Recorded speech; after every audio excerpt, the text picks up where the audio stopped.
Hello. Today I am working on a 2000 Chrysler Town & Country LX. Don't mind this, I'm also replacing the window regulator at the time, but right now this video is about the blend door actuator. I got it from AutoZone. Not too bad. This is the part number there, blend door actuator. So I think it's the same for the Plymouth Voyager and the Dodge Caravan. But yeah, I think it's the 97 to 2000 or 96 to 2000. So for the blend door actuator, it's on the driver's side. It's up underneath with the HVAC unit. So what I found is I pulled everything off here.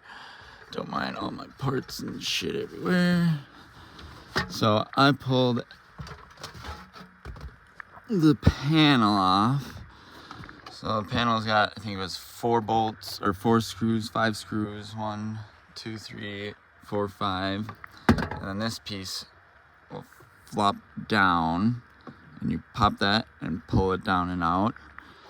And then you are left with the brace. So this will be underneath that. And so this had, I believe it was a 10 mil. There was about, I don't know, 1, 2, 3, 4, 5, 9 of these and 1 screw. The screw was right here in the plate. I believe it went in right there. So after you've removed the outer pieces right here, let me grab my flashlight. I was putting back together. I also did the blower motor and the blower motor resistor on this as well. If you guys like this video, I'll make a video for that. So once you have gotten both of those pieces off, the outer panel and then the brace here, grab yourself a flashlight. This is the old one. I already replaced the new one. So the old one, this is the original. It's gonna have this clear shell. The new one was just all black and obviously said dormant on it. Let's get up under here. So you'll see there's 2 wiring. I'm gonna set the phone down and I'm gonna put the flashlight up in there real quick. Bear with me.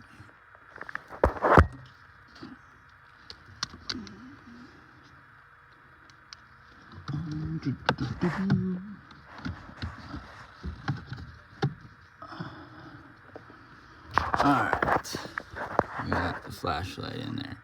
So, the blend door actuator is actually the easiest of the 3 in here you'll find. So this is the blend door actuator, which, you know, sends heat and AC to your passenger side. And then the driver's side actuator, when you look, is right behind it. You can see the wiring harness here. But this is the blend door actuator for the heat to the passenger side. This is what I replaced. And then this one is also the original, so it's got that clear. This one isn't gone yet, so I'm not changing that one. And then up top, which thank God this one didn't go, is the mode door actuator.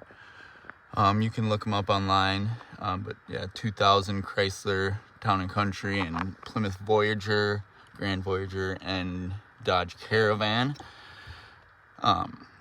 That's how you get that guy in. Mine had totally failed, and so the rod that is in here,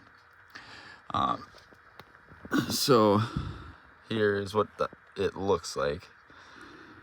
And then, so this is the failed one.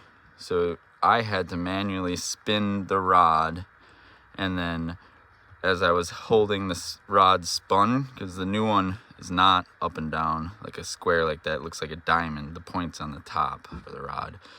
So I had to hold the rod spun with one hand, and then at the time, and there's 3 bolts, 8 mils, 1, 2, and then the other is on the very end. You can see it if you get down there. Yeah, right here. And then there's a better view of the driver actuator, and then the blend door actuator. And there's the third bolt back there, 8 mil. Pop that out, and then the clip. There's a little. Oh, my camera won't focus correctly, but there's a little like U in here, so you push it in, and then the clip will come undone. So then reverse process. You want to make sure you get this in and correctly in. So like I said, I had to spin that rod to get to the correct way for the new one, because the new one is, you know, the other one has failed and had left it at the wrong point. I couldn't get this one to work, so you have to spin the rod clockwise to get it to be a diamond, and then you can slide that on, and then you put your 3 bolts in. And the key is to make sure that you do not plug it in until you have it fastened down, because you could potentially, what's going to happen when you plug it in and turn the car on to test it, it's going to spin. Where is it? If you don't know this spins when it gets powered. So this is going to start spinning, and it's going to start calibrating itself immediately. And so you want to make sure that you bolt it in first, then you plug it in last. And so I've already tested it. We have heat everywhere on both passenger and driver's side. We have the dual climate control zones on this one here. This is my fiance's car. We picked up just a little beater. It only had 160,000 miles on it when we got it, and it's old 2000, so gonna keep it for a little while longer. So yeah, that's how you get the blend door in, and then reverse process, putting it back together. I wanted to leave it apart so I can show easier, but then yep, this will go up and bolt in. And then this is kind of tricky. Obviously you did this right in the beginning. So here's this plate. So the way this works, I don't have my tripod with me, but this gets clipped in. Let's see if I stand up, maybe you can see it. This gets clipped in like that, and then then the handle part will go in, and as you see, it's got one of these guys. So I'll just pull that out, and you just slide this back in. There you go. And then I'll just pull that. Sometimes, you know, I use the needle nose pliers to hold it while I use my fingers to pull it out. But so then once it's got a catch too, so you don't have to worry about it going back, obviously. Then it's free like this. So then you pull this, slide that out, and then you're able to pop that out, and then you can fully get this part out of the way. So I'd already done that before the video, but yeah. So tools, I use Phillips. I needed a pick to get that the plug-in and the wire harness out, and then a 10 mil. The ratchet's over there, but 10 mil to get the plate out. And then yeah, needle nose pliers I used to get this part off.